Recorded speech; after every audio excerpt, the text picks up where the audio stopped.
ഇത് ശിവൻ ചേട്ടൻ ജീവിതത്തിൽ ഒറ്റപ്പെട്ടു പോയ ഒരു മനുഷ്യൻ. നമ്മളൊക്കെ എത്ര ഭാഗ്യവാന്മാരാണല്ലേ. കുടുംബവും കൂട്ടുകാരും ഒക്കെയായി ജീവിതം ആഘോഷമാക്കാൻ നമ്മൾ ശ്രമിക്കുമ്പോൾ ഒരു ദിവസം പോലും എങ്ങനെയാണ് ജീവിച്ചു തീർക്കുക എന്ന് ആലോചിച്ച് വിഷമിക്കുകയാണ് ശിവൻ ചേട്ടൻ. ഈ രോഗാവസ്ഥയ്ക്ക് മരുന്നുകളില്ല. ഇത് പകരുന്നൊരു രോഗാവസ്ഥയല്ല എന്നും ആളുകൾ തിരിച്ചറിയുക. ഇവരെ ചേർത്ത് നിർത്താൻ ശ്രമിക്കുക. പുറത്തിറങ്ങാത്തൊരവസ്ഥയായിരുന്നു എനിക്ക്. പകരോ അങ്ങനെയുള്ള ഭയങ്കരമായിട്ടുള്ള പ്രശ്നങ്ങളായിരുന്നു. പിള്ളേരൊക്കെ കണ്ടു കഴിഞ്ഞിട്ടുണ്ടെങ്കിൽ അവർ കരയുന്നുണ്ട്, അപ്പം ഞാനും കരയും. അവരെന്നെ കണ്ടിട്ട് ഓടുമ്പോഴൊക്കെ പിള്ളേരെടുത്ത് ഇരുത്താൻ പറ്റാത്ത സ്ഥിതി കൊണ്ടാണ് എനിക്ക് പഠിക്കാൻ പറ്റാണ്ട് വന്നത്. മാതാപിതാക്കളൊക്കെ ആണെങ്കിലും എൻ്റെ അടുത്ത് കുട്ടീനെ കൊണ്ട് ഇരുത്താനും എല്ലാത്തിനും ഭയങ്കര പ്രശ്നങ്ങളായിരുന്നു. അച്ഛൻ്റെ അടുത്തോ അല്ലെങ്കിൽ ബന്ധുക്കാരുടെ അടുത്തൊക്കെ അങ്ങനെ പറയാറുണ്ട്, അവനെ കൊണ്ടുപോയടുത്ത്. മനസ്സിനുള്ള ആ ധൈര്യം പോയി. പേടിയായിരുന്നു. 4 പേരെ കണ്ട എനിക്ക് പേടിയായിരുന്നു. എനിക്ക് ഇത്ര വേദന ഉണ്ടെന്നുള്ളത് മറ്റുള്ള ആൾക്കാർക്ക് പറഞ്ഞു കൊടുക്കാൻ പറ്റില്ല. ആ ഒരു ഇഷ്ടം ഇപ്പോഴും കീപ്പ് ചെയ്യുന്ന പോലെ തന്നെ എൻ്റെ അടുത്ത് സംസാരിച്ചത്. എൻ്റെ അടുത്ത് ഒരു വാക്കും കൂടി പറഞ്ഞിട്ടുണ്ടായിരുന്നു, എനിക്കത് ക്യാമറയുടെ മുമ്പിൽ പറയാൻ പറ്റാത്തതുകൊണ്ടാണ്.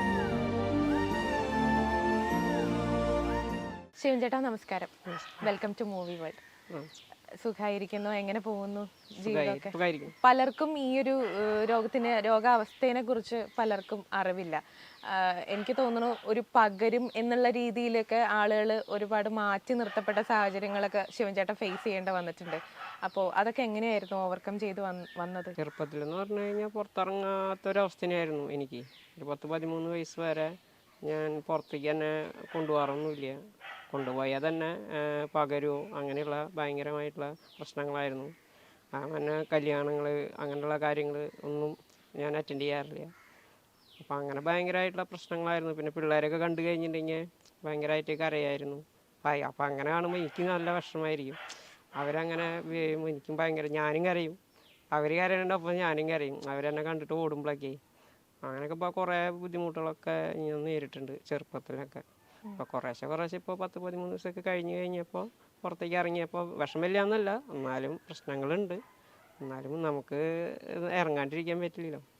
അങ്ങനെ കുറേശ്ശെ ഇറങ്ങി വന്നുകൊണ്ടിരിക്കുന്നു. ഇത്ര ഒരു പ്രായമായപ്പോൾ നമുക്കത്ര ഒരു മനസ്സിനൊരു പക്വത വന്നിട്ടുണ്ടാവും. പക്ഷെ കുട്ടിക്കാലത്തൊക്കെ എനിക്ക് തോന്നുന്നു സ്കൂളിൽ പഠിക്കുന്ന പ്രായത്തിലൊക്കെ ഉണ്ടല്ലോ, മറ്റുള്ള കുട്ടികൾ മാറ്റി നിർത്തപ്പെടുന്ന ഒരു സാഹചര്യമൊക്കെ ഉണ്ടാകുമ്പോഴേക്കും അത് നമുക്ക് മനസ്സിന് ഇപ്പോഴും ഒരു വേദനയോടുകൂടിയായിരിക്കും നമ്മൾ ഇന്നും ഓർക്കുക. അല്ലെങ്കിൽ കുട്ടിക്കാലത്തുള്ള ട്രോമാസൊക്കെ നമ്മളിപ്പോൾ ഓർക്കുക ഭയങ്കര ഒരു വേദനയോടുകൂടിയായിരുന്നു. നമുക്കിപ്പോഴും അത് ഓർമ്മയുണ്ടാവും, മറന്നു പോവലേ ഉണ്ടാവില്ല. അപ്പോൾ അന്നൊക്കെ എങ്ങനെയായിരുന്നു ആ സ്കൂൾ ജീവിതമൊക്കെ? സത്യം പറഞ്ഞു കഴിഞ്ഞാൽ പിള്ളേരെടുത്ത് ഇരുത്താൻ പറ്റാത്ത സ്ഥിതി കൊണ്ടാണ് എനിക്ക് പഠിക്കാൻ പറ്റാണ്ട് വന്നത്. അത് ഭയങ്കര ബുദ്ധിമുട്ടുണ്ടായിരുന്നു. അവർക്കാണെങ്കിലും മാതാപിതാക്കൾക്ക് ആണെങ്കിലും എൻ്റെ അടുത്ത് കുട്ടീനെ കൊണ്ട് ഇരുത്താനും എല്ലാത്തിനും ഭയങ്കര പ്രശ്നങ്ങളായിരുന്നു.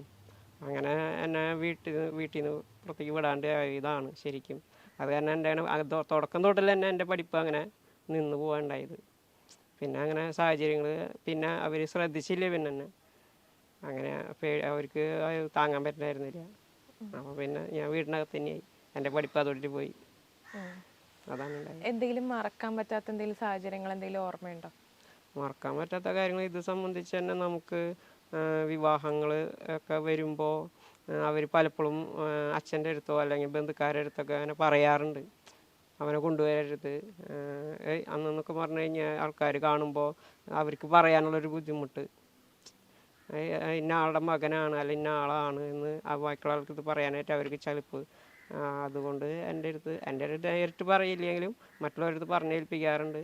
അപ്പോൾ അങ്ങനെ ഞാൻ കേൾക്കുമ്പോൾ പോകാറില്ല, വിഷമങ്ങളുണ്ട്.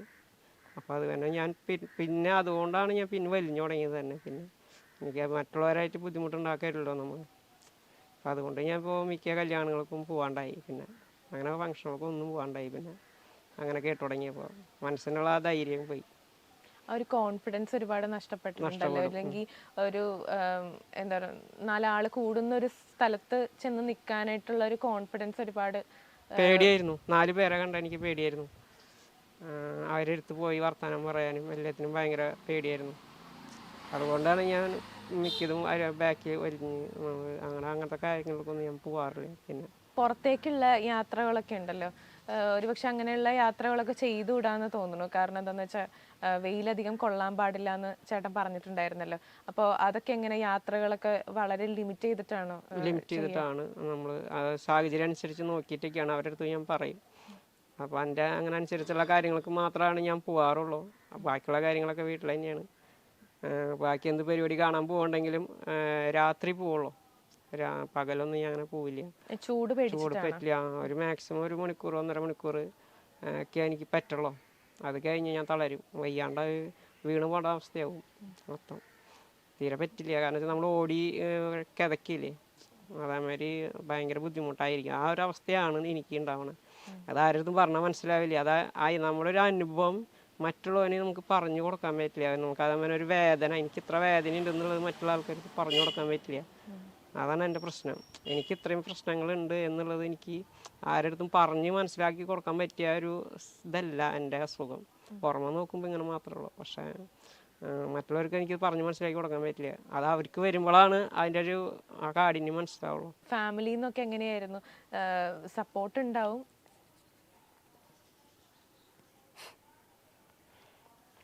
ഫാമിലിയിൽ നിന്നൊക്കെ എങ്ങനെയായിരുന്നു സപ്പോർട്ട്? ഉണ്ടാവും, പക്ഷെ എന്നാലും മാറ്റി നിർത്തപ്പെടുന്ന സാഹചര്യങ്ങൾ ഒരുപാട് ഫേസ് ചെയ്തിട്ടുണ്ടാവും. ഉണ്ടായിട്ടുണ്ട്. ബന്ധുക്കാരോടൊന്നും തന്നെ കൂടുതലുണ്ടായിട്ടുണ്ട്.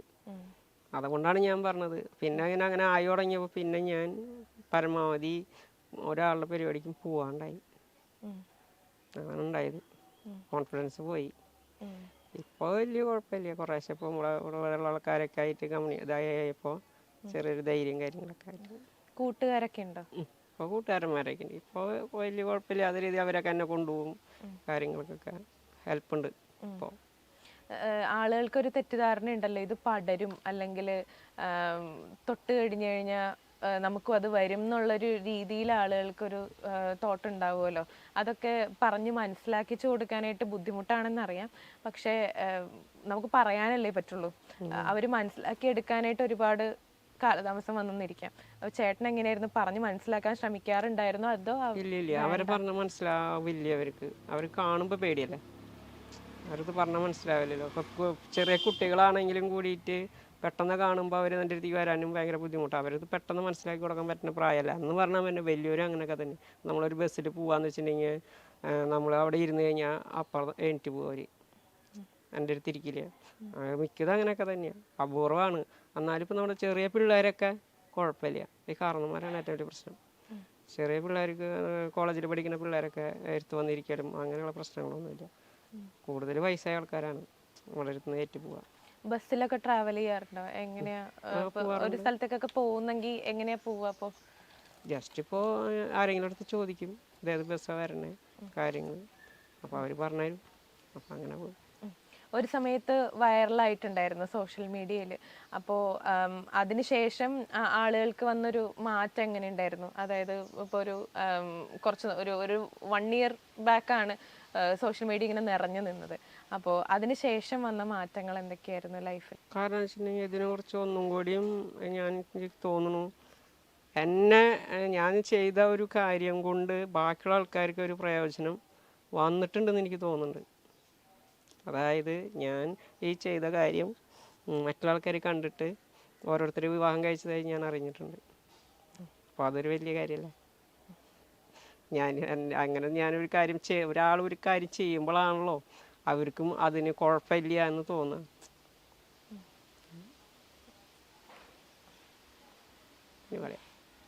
ഇല്ല, കുഴപ്പമില്ല. അതിനുശേഷം വീട്ടിലൊക്കെ എങ്ങനെയായിരുന്നു അവരുടെ റെസ്പോൺസ് ഒക്കെ?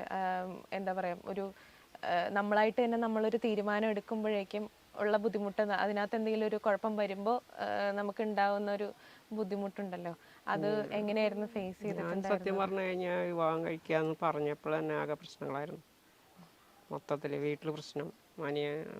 വീട്ടിലുള്ളവർ കേട്ടില്ല, വീട്ടിൽ കയറണ്ട അങ്ങനെയൊക്കെ പറഞ്ഞ് ഭയങ്കരമായിട്ടുള്ള പ്രശ്നങ്ങളായിരുന്നു. എൻ്റെ സ്വന്തം ഇഷ്ടത്തിനാണ് ഞാനത് ചെയ്തത്. അത്രയും വാശി പിടിച്ചിട്ടുണ്ടായിരുന്നു. അപ്പോൾ നമ്മൾ ഉദ്ദേശിച്ച് വേറൊന്നും ഞാൻ ഉദ്ദേശിച്ചില്ല. ആ കുട്ടിക്ക് ആരുമില്ല, ഒരു കുട്ടിയുള്ളൂ. അപ്പം നമ്മളൊരു ഹെൽപ്പിങ് ഞാൻ ഉദ്ദേശിച്ചുള്ളൂ. അപ്പോൾ അത് അവൾ പരമാവധി ശ്രമിക്കും ചെയ്തിട്ടുണ്ടായിരുന്നു ഫസ്റ്റൊക്കെ. പക്ഷേ പാസ്സായി. ഞാനിതിന് മുമ്പ് എന്താ പറയുക, ആളോട് ഞാൻ സംസാരിച്ചിട്ടുണ്ടായിരുന്നു ചേട്ടൻ്റെ അടുത്ത് വിളിക്കുന്നതിന് മുമ്പ്. അപ്പോൾ എൻ്റെ അടുത്ത് ചേട്ടൻ്റെ ഒരു കുറ്റമോ കാര്യങ്ങളോ ഒന്നും തന്നെ സംസാരിച്ചിട്ടുണ്ടായിരുന്നില്ല. ആ ഒരു ഇഷ്ടം ഇപ്പോഴും കീപ്പ് ചെയ്യുന്ന പോലെ തന്നെ എൻ്റെ അടുത്ത് സംസാരിച്ചത്. എൻ്റെ അടുത്ത് ഒരു വാക്കും കൂടി പറഞ്ഞിട്ടുണ്ടായിരുന്നു. എനിക്കത് ക്യാമറയുടെ മുമ്പിൽ പറയാൻ പറ്റാത്തതുകൊണ്ടാണ്. ഇല്ല, ഞാൻ പോകുന്നതിന് മുമ്പ് എന്തായാലും അത് പറഞ്ഞിട്ട് ഞാൻ പോവുള്ളൂ. എന്താണ്, ഇപ്പോഴും ഇഷ്ടപ്പെടുന്നുണ്ടെന്ന് തന്നെയാണ് എനിക്ക് ആ വാക്കുകളിലൂടെ മനസ്സിലായത്. കാരണം എന്ന് വെച്ചിട്ടുണ്ടെങ്കിൽ ഞാൻ അത്രയും ഒരാളെ അതായത് ഒരാളെ സഹായിക്കാനായിട്ട് ഞാൻ നോക്കിയിട്ടുള്ളൂ. പക്ഷെ അതുകൊണ്ട് എന്താ പറയുക, അവരുടെ മനസ്സിലെന്താണെന്ന് എനിക്കറിയില്ല. എന്തുകൊണ്ട് അങ്ങനെ ഉണ്ടായെന്ന് എനിക്കറിയില്ല. എൻ്റെ അടുത്ത് പറഞ്ഞിട്ടുമില്ല.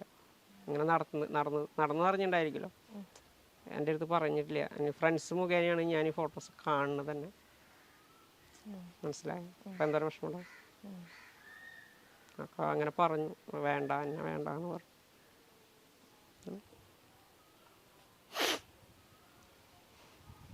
എന്താ ചെയ്യുക? വീട്ടുകാരുടെ ഒരു റെസ്പോൺസ് എങ്ങനെയായിരുന്നു അതിനുശേഷം? ഒന്നും പറഞ്ഞില്ല. നമ്മുടെ ജീവിതമല്ലേ, അവിടെ നിന്നൊരു മാറ്റി നിർത്തപ്പെടല് അനുഭവിച്ചിട്ടുണ്ടോ? അല്ലെങ്കിൽ സ്വന്തം വീട്ടിൽ നിന്ന്, അല്ലെങ്കിൽ അച്ഛൻ്റെയോ അമ്മയുടെയോ, അല്ലെങ്കിൽ ഇത് കഴിച്ചതിന് ശേഷം? അല്ല, ചേട്ടൻ എന്താ പറയുക, ചേട്ടൻ്റെ ഒരു ലൈഫ് തുടങ്ങിയതിന് ശേഷം, ഞാൻ പറഞ്ഞ വിവാഹമല്ല, അല്ലാതെ ചേട്ടൻ്റെ കാര്യങ്ങൾ ചെയ്യാൻ തുടങ്ങിയതിനൊക്കെ ശേഷം, പുറത്തേക്കൊക്കെ ഒന്ന് ഇറങ്ങാൻ തുടങ്ങിയതിന് ശേഷം. അത് സത്യം പറഞ്ഞു കഴിഞ്ഞാൽ എന്നെ ആരും സഹായിക്കുക കാര്യങ്ങളൊന്നും ഉണ്ടായിട്ടൊന്നുമില്ല. എന്നെ കുറ്റപ്പെടുത്താൻ മാത്രമേ ഉണ്ടായിട്ടുള്ളൂ.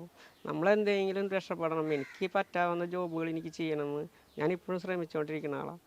പക്ഷേ ഇവരെന്നെ കുറ്റപ്പെടുത്തും, അത് ചെയ്തു ഇത് ചെയ്തു എന്ന് പറഞ്ഞൊക്കെ കുറ്റപ്പെടുത്തും.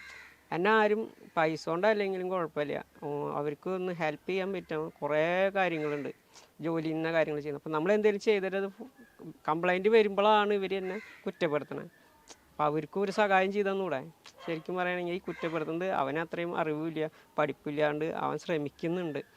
അപ്പോൾ ഒന്ന് സഹായിക്കാം എന്നുള്ളൊരു മനോഭാവം ആർക്കും ഉണ്ടായിട്ടൊന്നുമില്ല. മനസ്സിലായി. കുറ്റപ്പെടുത്താൻ മാത്രമേ എല്ലാവരും ശ്രമിച്ചിട്ടുള്ളൂ. ഞാൻ ചെയ്യുന്നത് മാത്രം കുറ്റങ്ങൾ മാത്രമുള്ളൂ.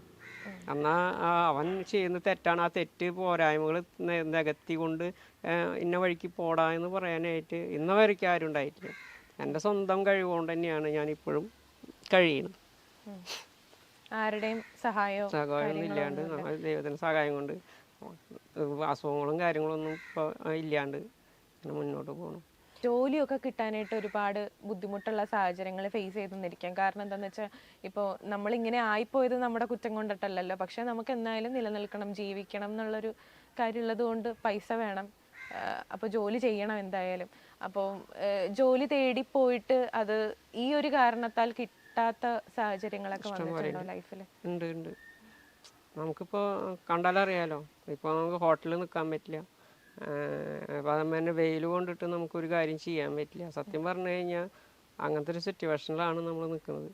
ഒരു മേഖലയിലും നമുക്ക് ചെയ്യാൻ പറ്റില്ല. നന്നായി വെയിറ്റുള്ള സാധനങ്ങൾ എടുക്കാൻ പറ്റില്ല, ശക്തി കുറവുള്ള കാരണം. വെയിറ്റുള്ള സാധനങ്ങളൊന്നും നമുക്ക് എടുത്ത് പോയി എന്തിക്കാനും കാര്യങ്ങളൊന്നും പറ്റില്ല. അപ്പോൾ എല്ലാം കൂടെ നോക്കുമ്പോൾ ശരിക്കും പറഞ്ഞു കഴിഞ്ഞാൽ വഴിമുട്ടിയ അവസ്ഥ തന്നെയാണ് എൻ്റെ.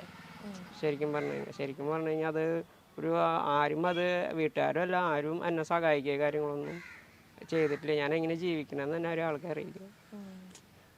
നമ്മുടെ കാര്യങ്ങൾ ഞാൻ ആരോടും പരാതിയോ കാര്യങ്ങളോ ഒന്നും ഞാൻ പറയാറില്ല.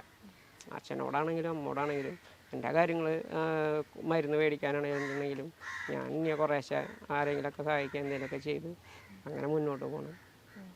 അല്ലാണ്ട് ഞാൻ ആരെ അടുത്തേക്ക് ഞാൻ ഒരാൾ സഹായിച്ച് ഇതുവരെ എനിക്ക് സഹായങ്ങളോ കാര്യങ്ങളോ ഒന്നും കിട്ടിയിട്ടുമില്ല ഒരാളുടെ കയ്യിൽ നിന്ന്. വീട്ടിൽ നിന്നുമില്ല, ഓർമ്മൊന്നുമില്ല. ഇത് എന്തെങ്കിലും ജനറ്റിക്കൽ ഇഷ്യൂസ് ആണ് എന്നുള്ള രീതിയിൽ ആളുകൾ പറഞ്ഞിട്ടുള്ള സാഹചര്യങ്ങൾ ഉണ്ടാവോ? അങ്ങനെയൊക്കെ അന്വേഷിച്ചിട്ടുണ്ടോ അതിന്റെ കാര്യങ്ങളൊക്കെ? ഈ രോഗാവസ്ഥയുടെ പേരെന്താ ശരിക്കും? ലാമിനാർ ഇത്യോസിസ് എന്നാണ് വരും ഇതിൻ്റെ പേര്. എല്ലാവരുടെയും ധാരണ, എൻ്റെയും ധാരണ ആയിരുന്നത് ഇത് സോറിയാസിസ് ആണെന്ന് വിചാരിച്ചിരുന്നു. പക്ഷെ സോറിയാസിസ് അല്ല. ഇപ്പോഴാണ് ഇത് കണ്ടുപിടിച്ച് കൊണ്ടുവരുന്നത്. ആൾക്കാർക്ക് ഇപ്പോൾ റിസർച്ച് ചെയ്തുകൊണ്ടിരിക്കണല്ലോ. അപ്പോൾ ചില ഡോക്ടർമാർ കാണുമ്പോൾ അവർക്ക് തന്നെ സംശയമായിട്ട് ചോദിക്കുന്നത് ഇത് ലാമിനാറാണോ എന്നിപ്പോൾ പല സ്ഥലത്ത് തന്നെ കാണുമ്പോൾ ഡോക്ടർമാർ ചോദിച്ചു തുടങ്ങിയത് ഇപ്പോഴാണ്. അത് വരെ അവരുടെ ധാരണ ഇത് തന്നെയാണ്, അസുഖമാണെന്നുള്ള ധാരണയായിരുന്നു അവരെ മനസ്സിൽ. ഇതിനിപ്പോ എന്ത് മരുന്നാണ് ഇപ്പോ കഴിച്ചുകൊണ്ടിരിക്കുന്നത്, അല്ലെങ്കിൽ ഇപ്പോഴും കഴിക്കുന്നുണ്ടോ മരുന്നുകൾ? ഇതിൽ മരുന്ന് കഴിക്കുന്ന നമുക്ക് വിറ്റാമിനുള്ള മരുന്നുകൾ, അങ്ങനത്തെ മരുന്നുകളൊക്കെയാണ് കൂടുതൽ നമ്മൾ കഴിക്കേണ്ടത്. കാരണം വെച്ചാൽ നമ്മുടെ എല്ലിനും എല്ലാത്തിനും ഒക്കെ ശക്തി കുറഞ്ഞു വരിക മൊത്തത്തിൽ. അപ്പം അവനെ കാഴ്ച കുറഞ്ഞു വരിക. അപ്പം അതിനുള്ള മരുന്ന് കഴിക്കണം. അങ്ങനെ അതാ മരുന്ന്. പിന്നെ വരുന്നത് എന്താണെന്ന് വെച്ചിട്ടുണ്ടെങ്കിൽ നമുക്ക് ഈ സ്കിന്ന് ഡ്രൈ ആവാണ്ടിരിക്കാനായിട്ട് ഓയിൽമെൻറ്റുകളുണ്ട്. അങ്ങനെ കുറേ തരം മരുന്നുകൾ നമ്മൾ യൂസ് ചെയ്താലാണ് നമുക്ക് മുന്നോട്ട് കൊണ്ടുപോകാൻ പറ്റുള്ളൂ. കാരണം എന്താ വെച്ചിട്ടുണ്ടെങ്കിൽ ഡ്രൈ ആയി കഴിഞ്ഞാൽ പൊട്ടും, നേരത്തെ മുഴുവൻ ഇങ്ങനെ വരണ്ട് പൊട്ടും. അപ്പോൾ പിന്നെ നടക്കാൻ പറ്റാത്ത അവസ്ഥയാവും. അപ്പം അത് നമ്മൾ എപ്പോഴും നമ്മളത് ഇട്ടുകൊണ്ടിരിക്കണം. പുറത്തുനിന്ന് പോകാനെങ്കിലും അകത്തിരിക്കുകയാണെങ്കിലും അതിൻ്റെ ഒരു കുറച്ച് കഴിയുമ്പോൾ കുറേശ്ശെ അങ്ങനെ ഇരുന്നുകൊണ്ടിരിക്കണം. അല്ലാന്ന് വെച്ചിട്ടുണ്ടെങ്കിൽ നമുക്ക് നടക്കാൻ പറ്റാത്ത അവസ്ഥയാവും. ഈ മരുന്നിനൊക്കെ ആണെന്നുണ്ടെങ്കിൽ ഒരുപാട് നല്ല സ്കിന്നിൻ്റെ മരുന്നുകളൊക്കെ അറിയാലോ, വില അറിയാലോ. സ്കിന്നിൻ്റെ മരുന്നുകളൊക്കെ നല്ല വിലയുള്ള മരുന്നുകൾ. ആരെങ്കിലും സഹായിക്കാറോ കാര്യങ്ങളോ? നമ്മൾ പരമാവധി നമ്മൾ കുറച്ചൊക്കെ മേടിക്കും. പറ്റിയില്ലെങ്കിൽ പിന്നെ വേദന എടുത്തിരിക്കും. അല്ലാണ്ട് ഇപ്പം എന്താ ചെയ്യുക? ചിലപ്പോൾ ഇത് ചില സമയത്തൊന്നും മേടിക്കാൻ പറ്റിയെന്ന് വരില്ല. അപ്പോൾ പിന്നെ ആരോടും ഞാൻ ചോദിക്കാറില്ല. കണ്ടറിഞ്ഞ് ആരും ചെയ്യാറുമില്ല. നമ്മുടെ അവസ്ഥ. ഇപ്പം എന്ത് ജോലിയാണ് ചെയ്യുന്നത്? ഇപ്പോൾ ശരിക്കും പറഞ്ഞാൽ ഒന്നും ചെയ്യാൻ പറ്റാത്ത അവസ്ഥയിലൊക്കെ ഇരിക്കണം. അമ്പലത്തിലുണ്ട്, 2 നേരം ആളെ വിളിക്കണ്ടി. ദൈവവിശ്വാസം ഉണ്ടല്ലേ? അതുള്ളൂ. പിന്നെ അതുപോലെ തന്നെ നമുക്ക് അമ്പലത്തിൽ കയറിയാൽ പിന്നെ എന്ന് പറയുന്നത് നമുക്ക് കോൺഫിഡൻസ് കിട്ടും. ആൾക്കാരായിട്ടുള്ള പരിചയപ്പെടണം. നമ്മൾ വീടിനകത്തെന്ന് പറഞ്ഞാൽ എനിക്ക് ഒരാളായിട്ട് പരിചയമൊന്നും ഉണ്ടായിരുന്നില്ല. ഇപ്പോൾ നിങ്ങൾക്ക് ഇവിടെ നിന്ന് വെച്ച് കഴിഞ്ഞാൽ എവിടെ ചെന്ന് ചോദിച്ചാൽ എൻ്റെ പേരറിയാം. അപ്പോൾ അത്ര എനിക്ക് ആൾക്കാരുണ്ട് ഇപ്പോൾ കൂടെ. അപ്പം നമ്മൾ അവരായിട്ട് വർത്തമാനം പറയുമ്പോൾ നമുക്ക് നമ്മുടെ വിഷമങ്ങൾ കാര്യങ്ങളൊക്കെ റിലാക്സ് ആവാനായിട്ട് ഞാൻ കണ്ടെത്തിയ മാർഗ്ഗം അത് അമ്പലം.